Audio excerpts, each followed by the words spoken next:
Ayan, may rabies ba ang mga daga? Ayan ang tanong ni Sir Aldin. Ito guys, no, ang mga daga, maaaring mga maliliit yan mga daga or yung mga rats na malalaki. So these animals are warm-blooded animals, so they are at risk din na magka-rabies. Technically, pwede silang magka-rabies. Pwede. Pero are there reported cases na documented na ang isang tao ay nakakuha ng rabies galing sa daga? Wala po eh. Wala akong makita niyan. But eto no, anong kayang reason? It could be na yung mga daga kasi ay kapag ka nakipag-away naman sa mga aso or ano, namamatay naman kagad yung mga yan. Or it could be yung mga nakagat ng daga, no? Kung nakakuha man ng isang tao ng rabies sa daga, ay hindi naman mapatunayan kasi maaring nakagat siya ng daga, hindi naman niya alaga yung daga. Kaya hindi na niya mahuhuli yun. Paano pa ma-determine na yung rabies ay galing doon sa daga, di ba? O kaya naman yung taong nakagat ng rabies o ng rabid na daga ay yun nga, hindi naman niya mahuli-huli yung daga para i-test. Walang nagdadala kasi maaring hindi nadala yung rabid rat or mouse sa testing center. So it could be a variety of reasons pero wala pong masyado. Hindi sila prone, hindi sila documented na malaking risk sa rabies as compared sa mga dogs na sabi ng World Health Organization, iba pang mga organizations, up to 99% of human cases galing daw sa rabid dogs sa buong mundo. A small portion comes from rabid cats. A small portion comes from raccoons, skunks, foxes, vampire bats, and other species of bats. So, rats po, wag niyo na pong pagbintangan na sila ang isa sa mga causes ng rabies sa Pilipinas. Dahil una, wala kang ebidensya. Pangalawa, hindi po talaga sila. Kasi pag makita ka ng daga, anong reaction mo? Di ba tumatakbo ka? Wah! Alis ka na kagad doon. Hindi ka naman nakikipaglaro sa daga, di ba? Unless siguro yung mga mahilig sa daga talaga, yung mga alagang daga, yung mga albino rats. Pero, ang aso, pag nakakita ka ng aso, cute na cute ka, gusto mong alagaan, gusto mong i-take home, kagaya ng foreigner na babae na 20 plus pa lang, no? Punta sa Pilipinas. I forgot kung saang European country siya galing.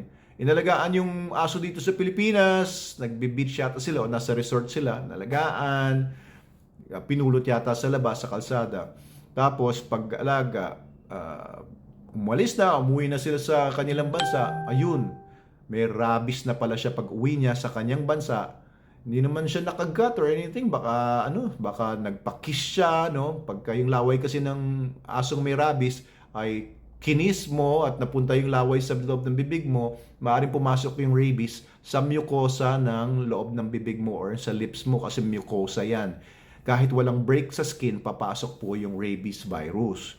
Kaya I suggest, no, and I fully recommend na kapag meron kayo nakitang stray dog, kung di nyo alam na askal dyan na lalakad-lakad sa labas, asong kalye, ibig sabihin ng askal, ay wag nyo i-lips to lips, wag nyo i-kinikiss. Kasi kahit kinis nyo yan, di ba, dumidila din yan sa paa nila, nagdidilaan yung mga aso. So, yung buhok nila, maaaring, kung may rabies man yung aso, ay covered na rin ng rabies virus particles.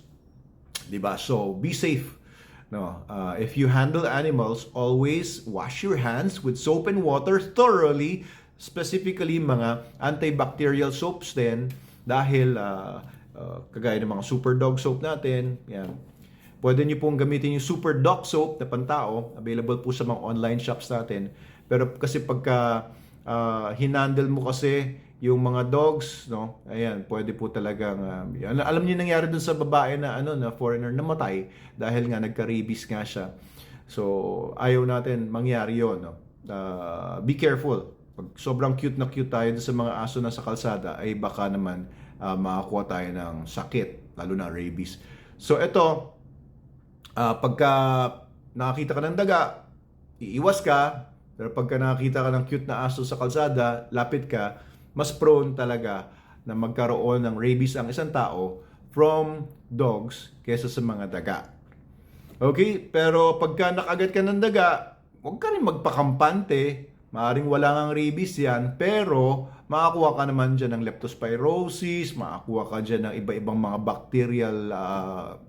bacterial infections, mga fungal infections, makakuha ka rin dyan ng tawag dito, mga iba pang mga viruses and parasites. So, patingin ka pa rin sa doktor. Baka kailangan mong pa-injectin ng anti-tetanus kasi yung bacteria na Clostridium tetani ay nagkokos yan na magkaroon ng tetanus toxoid or toxins sa inyong dugo.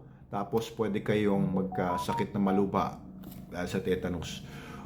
Alright, so that's all about rabies sa mga daga, mice man yan, or rats. Doc Abel Manalo po ito sa Manalo Group of Companies, Doc Abel Manalo Official. Please follow or share our page. At mabuhay po kayo. Kung may mga questions pa kayo, concerns, please comment below. Hindi man ako sumagot, pero mahilig din ako sumagot sa mga comments. Yung mga CCAs natin, Customer Care Agents natin, i-assist po kayo sa kahit anong pong concerns po ninyo.